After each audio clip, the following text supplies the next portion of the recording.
and sisters, we have a plan. This is Backwards James. How's it going, my fellows? Hope you're doing well. So, we're talking about the 144,000. I'm going to tell you what it's like to be one of these guys. Thus, the shades.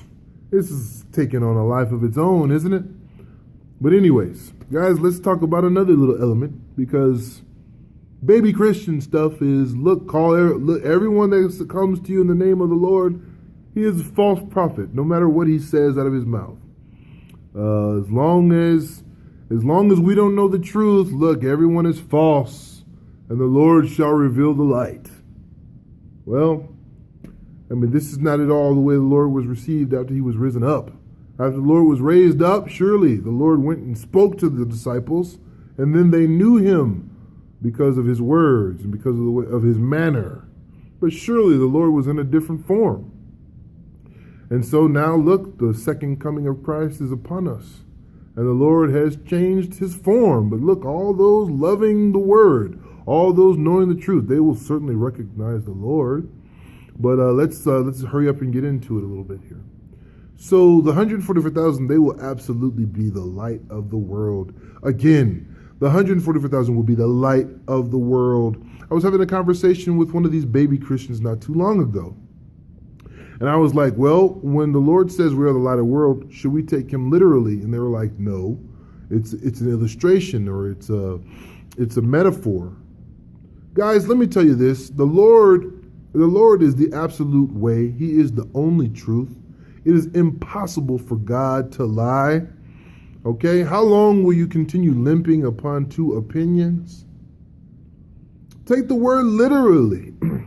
Surely the angel himself will speak to you and say, oh, this means this, or this means that. But until the Lord sends his angel or his messenger to decipher all the code and all the metaphors, why don't you take the Lord at face value? Okay? You can literally take the Lord at face value, because what does he say during this time? Doesn't he say he's going to search Jerusalem with lamps? Okay? What did the Lord Christ say? He says, no one lights a lamp and puts it under the bushel basket, but they put it on top of the lampstand, so that all those entering the house may see the light. Did Moses literally give off light? Did Moses' face shine like a lamp? I think it did. Was Jesus Christ himself taken up to the mountain? And was he transformed before Peter, James, and John? And it says, look, his face, it shone brighter than the sun. Okay, and his clothing became whiter than the snow. What does the book of Daniel say? I believe in chapter 11 or 12 of Daniel, about the wise ones that are going to spread the truth and teach the many. Does it say that they shine brighter than the sun at noonday? 3 nods means yes. Yes, yes, yes, yes. So the 144,000, if you're a baby Christian and you don't know who to believe, and you're going to need some help here, because look, woe to the ones that resist the ones that the Lord sends. Woe to those that resist those that the Lord sends in all of his might and all of his power. So please know, they will be light. And I mean literally, okay? Again, you don't really know how to recognize the second coming of Christ. Just look no further. Go to Ezekiel chapter 1, and then also consider Revelation chapter 1, okay? Now look at Jesus Christ. His eyes are like a fiery flame. And look, his feet are like burnished copper. Now, correspond that with what it says in Ezekiel chapter 1. Look what it says in Joel chapter 2 about this army that the Lord is going to send. He says, ahead of them, okay, a fire devours, and behind them a flame burns. Okay? Before them it is as the Garden of Eden, Behind them it is as desolations and destruction. Now, what does Revelation chapter 11 say about the two witnesses? Does it say that they're going to breathe fire? Fire? Is there any fire? Fire in the Lord's eyes. Fire underneath the Lord's feet. Another clue I'll give you. What does it say about this day, the great and terrible day of the Lord? Doesn't it say the moon is, no, it says the sun does not shine, neither does the moon give its light, nor the stars in the expanse. Now, why aren't the sun, moon, and stars working? Well, let's flip right over to Revelation chapter 12. Why aren't the sun, the moon, and the stars working? Because the Lord has given it to the bride. Look at the woman there. Look at the woman in Revelation chapter 12. She's the light of the world.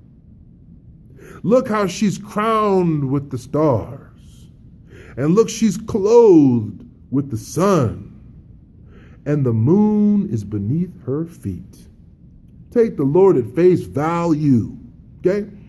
So the 144,000, there is no retreat, there is no surrender, but also look, they are as the dawn spread out on the mountains. They are the light of the world. And look, the nations shall seek their light. Okay? Now, surely you guys have heard about the 3 days of darkness. Surely when you read the plagues of the bowls and the trumpets, there is great, gross darkness. Look, you won't be able to see your hand in front of your face. Now, this is reminiscent of the Egyptian plagues, right? I believe the 9th plague was darkness, right? Okay, so what happens in a big building? Okay, when all the lights get cut out, you have emergency lights that come on. The 144,000 are the emergency lights of the Lord. Again, he says he's going to search Jerusalem with lamps. Okay? There it is right there. If you don't believe that, look at what it says in Luke chapter 11. He says, when your eye is simple, then your whole body is bright. Right? And he says, not at all. Like, as long as there's no darkness at all, it says your whole body will be bright. And it'll be just like a lamp when it shines its rays. Now, what does the Lord mean by it? What does the Lord mean? What is the meaning of the dream? What is the meaning of the interpretation of the dream? No, there is no dream. There is no interpretation. Take the Lord at face value. Okay? You will be light. The 144,000, they are simply the first fruits. Okay? Now, truly, the goal is to have all the fruits harvested into the master's storehouse. And you won't be able to enter in the house unless you have the white robes. Okay? And everyone will do this miracle. At different degrees, you have 3 different levels. You have your holy ones. Now, they enter Jerusalem through the east gate. And look, they never leave again. They become pillars in the house of God. Surely they are the head of gold. Who will shine brighter than the innocent lambs? Who will shine brighter than these that never leave heaven? Surely their glory will be greater than the glory of the 144,000. The 144,000 are like the silver trumpet. Surely they are silver, and they glitter just like silver. They've been refined by the Lord, and they give off light as well. And beneath them, you have the copper. Now, this is the great multitude that no man can number. But even still, when you shine it up real nice, you refine it, it gives off its little sparkle as well. Okay?